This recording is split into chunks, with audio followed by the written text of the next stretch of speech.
മാലിന്യം നീക്കുന്നതിനിടെ ആമയിഴഞ്ചാൻ തോട്ടിലെ ഒഴുക്കിൽപ്പെട്ട് മരിച്ച ജോയിയുടെ അമ്മയ്ക്ക് നഗരസഭ നിർമ്മിച്ച വീട് തിരുവനന്തപുരത്ത് കൈമാറി. തദ്ദേശ സ്വയംഭരണ വകുപ്പ് മന്ത്രി എം വി രാജേഷാണ് താക്കോൽദാനം നിർവഹിച്ചത്. തിരുവനന്തപുരം ജില്ലാ പഞ്ചായത്ത് വാങ്ങി നൽകിയ ഭൂമിയിലാണ് തിരുവനന്തപുരം കോർപ്പറേഷൻ വീട് നിർമ്മിച്ചു കൊടുത്തത്. തിരുവനന്തപുരം റെയിൽവേ സ്റ്റേഷൻ സമീപത്തുകൂടി ഒഴുകുന്ന ആമയിഴഞ്ചാം തോട്ടിൽ മാലിന്യം നീക്കുന്നതിനിടെ ഒഴുക്കിൽപ്പെട്ട് മരിച്ച ജോയിയുടെ അമ്മയ്ക്ക് വീട് വെച്ച് നൽകുമെന്ന മേയർ ആര്യ രാജേന്ദ്രൻ അന്ന് പ്രഖ്യാപിച്ചിരുന്നു. തുടർന്നായിരുന്നു സർക്കാർ സഹായത്തോടെ വീട് നിർമ്മാണം. ലൈഫ് ഭവന പദ്ധതിയിൽ ഉൾപ്പെടുത്തി നഗരസഭ നിർമ്മിച്ചു നൽകിയ വീട് തദ്ദേശ സ്വയംഭരണ വകുപ്പ് മന്ത്രി ജോയിയുടെ അമ്മ മെൽഹിക്ക് കൈമാറി. ഈ വർഷം മാർച്ച് 26-നാണ് തറക്കല്ലിട്ടത്.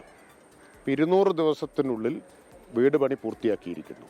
അപ്പോൾ കൊടുത്ത ഒരു വാക്ക് സമയത്ത് പാലിച്ചു എന്നുള്ളത് അഭിമാനകരമാണ്.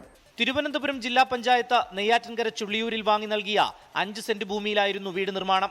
2 മുറിയും അടുക്കളയും ശുചിമുറിയും ചേർത്ത് 650 ചതുരശ്ര അടിയിലാണ് നിർമ്മാണം.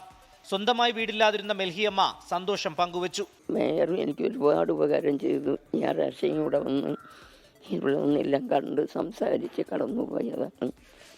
എനിക്ക് എല്ലാവർക്കും പറയാത്ത എല്ലാവർക്കും ഒരുപാട് നന്ദിയുണ്ട്.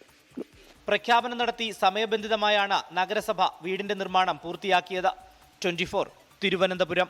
ലോകത്തെവിടെയായാലും ഏത് സമയത്തും 24 വാർത്തകളും ഓഗ്മെന്റഡ് റിയാലിറ്റി പാക്കേജുകളും എക്സ്പ്ലെയിനറുകളും വിശദമായി കാണാൻ ഞങ്ങളുടെ യൂട്യൂബ് ചാനൽ നിങ്ങൾക്ക് സബ്സ്ക്രൈബ് ചെയ്യാം.